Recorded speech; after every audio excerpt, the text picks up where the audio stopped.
The Art of War by Sun Tzu, translated by Lionel Giles. Part 5. Energy.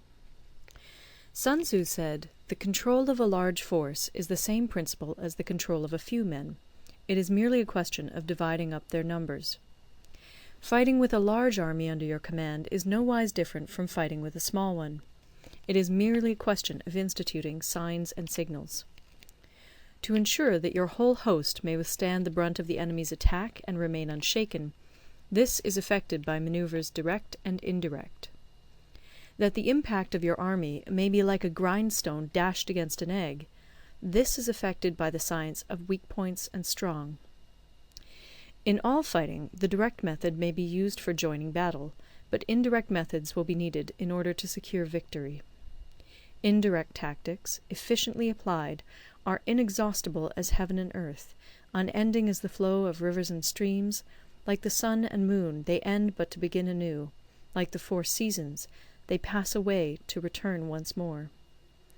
There are not more than 5 musical notes, yet the combinations of these 5 give rise to more melodies than can ever be heard.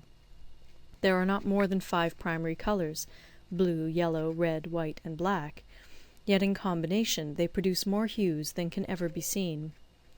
There are not more than 5 cardinal tastes, sour, acrid, salt, sweet, bitter, yet combinations of them yield more flavors than can ever be tasted. In battle there are not more than 2 methods of attack, the direct and the indirect, yet these 2 in combination give rise to an endless series of maneuvers. The direct and the indirect lead on to each other in turn. It is like moving in a circle, you never come to an end. Who can exhaust the possibilities of their combination? The onset of troops is like the rush of a torrent which will even roll stones along in its course. The quality of decision is like the well-timed swoop of a falcon, which enables it to strike and destroy its victim. Therefore, the good fighter will be terrible in his onset and prompt in his decision. Energy may be likened to the bending of a crossbow, decision to the releasing of a trigger. Amid the turmoil and tumult of battle, there may be seeming disorder, and yet no real disorder at all. Amid confusion and chaos, your array may be without head or tail, yet it will be proof against defeat. Simulated disorder postulates perfect discipline. Simulated fear postulates courage. Simulated weakness postulates strength. Hiding order beneath the cloak of disorder is simply a question of subdivision. Concealing courage under their show of timidity presupposes a fund of latent energy. Masking strength with weakness is to be effected by tactical dispositions.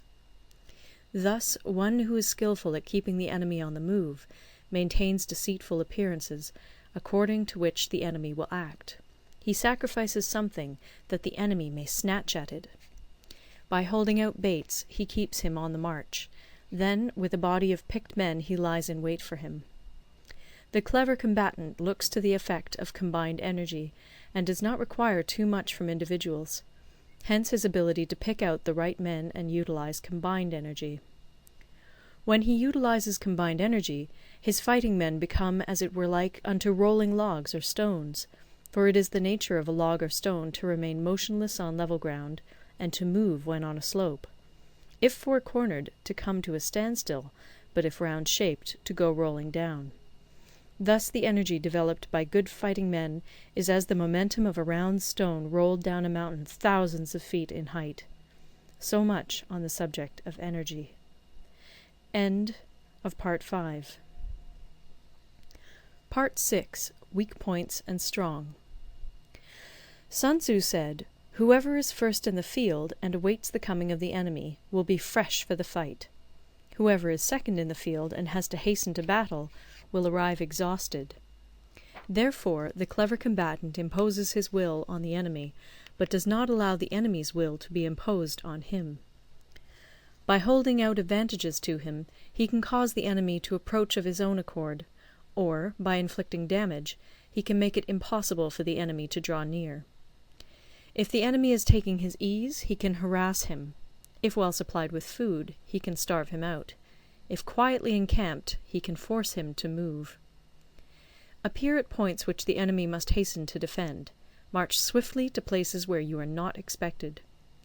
An army may march great distances without distress, if it marches through country where the enemy is not. You can be sure of succeeding in your attacks if you only attack places which are undefended. You can ensure the safety of your defence if you only hold positions that cannot be attacked. Hence that general is skilful in attack whose opponent does not know what to defend, and he is skilful in defence whose opponent does not know what to attack. O divine art of subtlety and secrecy! Through you we learn to be invisible, through you inaudible, and hence we can hold the enemy's fate in our hands. You may advance and be absolutely irresistible if you make for the enemy's weak points. You may retire and be safe from pursuit if your movements are more rapid than those of the enemy. If we wish to fight, the enemy can be forced to an engagement even though he be sheltered behind a high rampart and a deep ditch. All we need do is attack some other place that he will be obliged to relieve. If we do not wish to fight, we can prevent the enemy from engaging us even though the lines of our encampment be merely traced out on the ground. All we need do is throw something odd and unaccountable in his way. By discovering the enemy's dispositions and remaining invisible ourselves, we can keep our forces concentrated while the enemy's must be divided. We can form a single united body while the enemy must split up into fractions.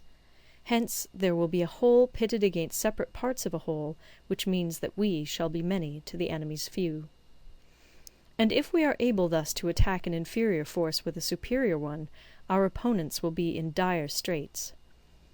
The spot where we intend to fight must not be made known, for then the enemy will have to prepare against a possible attack at several different points.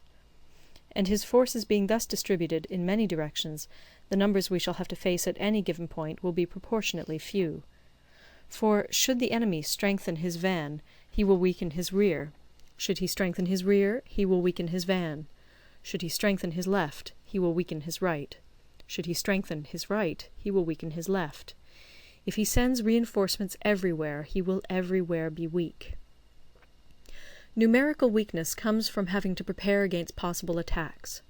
Numerical strength from compelling our adversary to make these preparations against us. Knowing the place and the time of the coming battle, we may concentrate from the greatest distances in order to fight. But if neither time nor place be known, then the left wing will be impotent to succour the right equally impotent to succour the left, the van unable to relieve the rear, or the rear to support the van. How much more so if the furthest proportions of the army are anything under 100 li apart, and even the nearest are separated by several li. Though according to my estimate the soldiers of Yue exceed our own in number, that shall advantage them nothing in the matter of victory. I say then that victory can be achieved. Though the enemy be stronger in numbers, we may prevent him from fighting. Scheme so as to discover his plans and the likelihood of their success. Rouse him, and learn the principle of his activity or inactivity. Force him to reveal himself, so as to find out his vulnerable spots. Carefully compare the opposing army with your own, so that you may know where strength is superabundant and where it is deficient. In making tactical dispositions, the highest pitch you can attain is to conceal them. Conceal your dispositions, and you will be safe from the prying of the subtlest spies, from the machinations of the wisest brains. How victory may be produced for them out of the enemy's own tactics, that is what the multitude cannot comprehend. All men can see the tactics whereby I conquer, but what none can see is the strategy out of which victory is evolved. Do not repeat the tactics which have gained you one victory, but let your methods be regulated by the infinite variety of circumstances. Military tactics are like unto water, for water in its natural course runs away from high places and hastens downwards. So in war, the way is to avoid what is strong and to strike at what is weak. Water shapes its course according to the nature of the ground over which it flows. The soldier works out his victory in relation to the foe whom he is facing. Therefore, just as water retains no constant shape, in warfare there are no constant conditions. He who can modify his tactics in relation to his opponent and thereby succeed in winning may be called a heaven-born captain. The 5 elements, water, fire, wood, metal, earth, are not always equally predominant. The 4 seasons make way for each other in turn. There are short days and long. The moon has its periods of waning and waxing. End of Part 6. Recorded in Toronto, Ontario by Moira Fogarty, October 2006.